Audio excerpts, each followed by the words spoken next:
Welcome back into Talking Fitchburg. All right, joining us this morning, it's Gus. Gus. Gus I VanderWegen. just love the name Gus. I think it's cool. Name. Yeah. Strong Wish I name. had a friend that was Gus. I don't know if we're friends yet. Well, after this. We'll see. Still deciding here. All right, Gus, what did you bring in here this morning? This is pretty cool. You got a long history of doing cool projects with the community and school districts, and now you've got something else stirred up for us. Yeah, I started a contest, and I was hoping to be ready for the holiday party, but I didn't get a lot of entries. So I'm asking the community to get out there and give me more entries, and it's a fun thing to do. So what's the contest? Let's start with that. The contest is going to the library and just filling out coloring one of these boards. There's a selection of 20 boards that you can choose from, or you can make your own.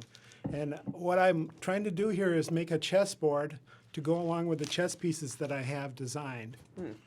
And where is these chess boards going to end up at? So, and we've got some up on the screen here. These are some of the designs or some of the boards you choose from. Yeah, and there's some examples there too that have been submitted already. My daughter's is in the lower right hand, the rainbow one, and I did a couple of the other ones there. Very good.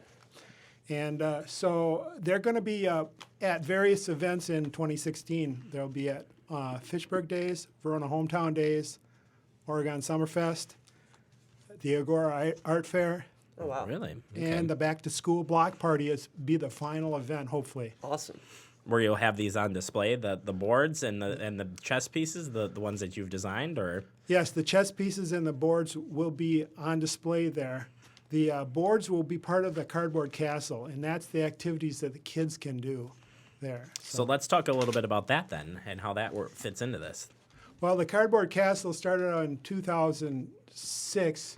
I started at the Fitchburg Days, but then the wind really tore it up, so I went inside at the holiday party. I've been at the holiday party for the past 6 years or so. Yep. And there's some photos up there on the holiday party from 2003 and also this year. You can see there's a parachute up above. There's a 12-foot parachute in the lower left and a 6-foot in the lower right photographs there.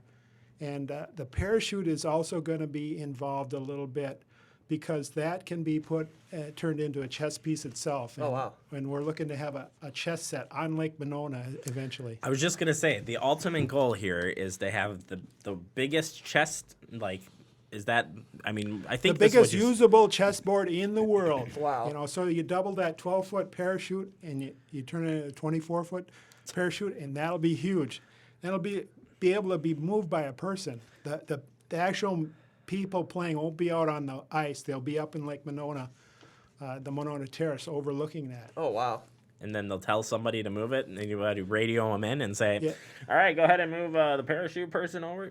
Yeah, it'll be texting probably. Texting, come on. Radios is so cool. I guess you got to go with the times, right? Go with the technology. Yep. No, that's such a neat idea. I've not heard of anything like this. So this is a very cool idea. So yeah, if people are interested at all in this, please submit some boards. This is cool. I like this. Can you tell us about the chess pieces that you have in design? Yeah, I call it Me-I-O chess. It's make exciting, interesting, organized chess. And the chess pieces have dots on them to signify the value. The number of dots is the value of the piece. So the pawn has one dot on it. Right. You can look, Okay, if you this zoom is- in a little bit, you can see those chess pieces there. We've got some red and white in the middle, and those are just made out of poker chips I've drilled holes in. Sure. And you can make them out of wood like I have in the upper left, or stones in the lower right. Those ones look like chocolate to me. The ones in the right corner. Well, you could make them out of chocolate too. I was thinking of making some cookies for the holiday party, but Ooh.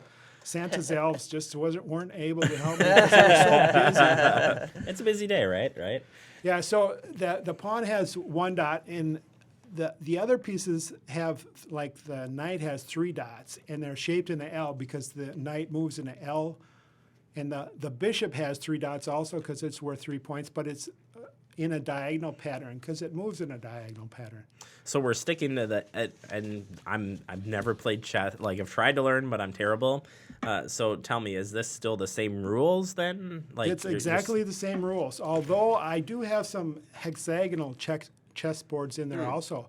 And that's got a little different rules. You have to have 2 more pieces just because of the formation of the board. So there's 3 colors on the chessboard for hexagonal. So you have to have 3 bishops because they stay on their own color. Okay. And then there's 1 more pawn to make out the pattern there.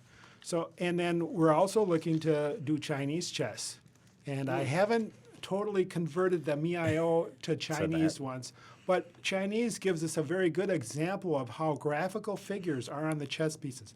So it's kind of a combination of how the Chinese do it, because it's very easy to recognize them if you know Chinese, because there are actually words on top of those pieces that you can see, like soldier. I don't know what the Chinese word for soldier is, but that's where the pawns are in the front. Awesome. I'm with Preston on this. I think it's a really cool This is idea, so cool. and it's to help people learn how to play chess and think outside the box, right?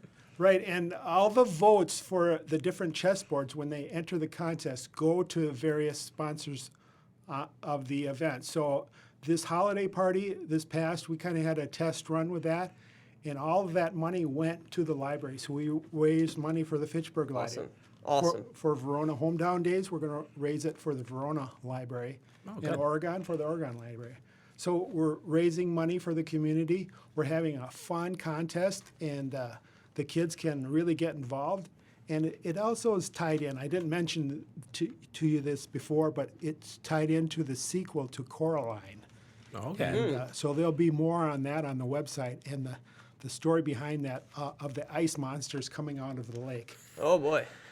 Well, this just goes, it's getting out of control here now, Gus. You're scaring us. All right, well, let's put up the information here real quick if you want to be part of the competition.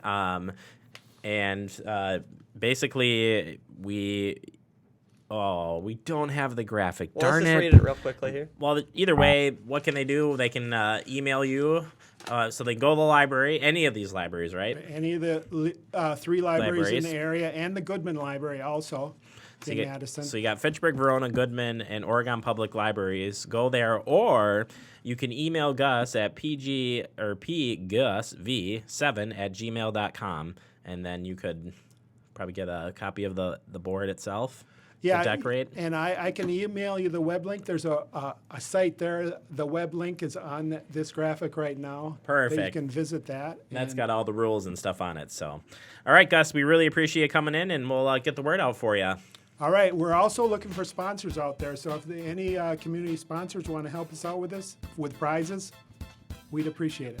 Fantastic. We'll do our best to help you out here. All right, stay tuned. We'll wrap up the show next.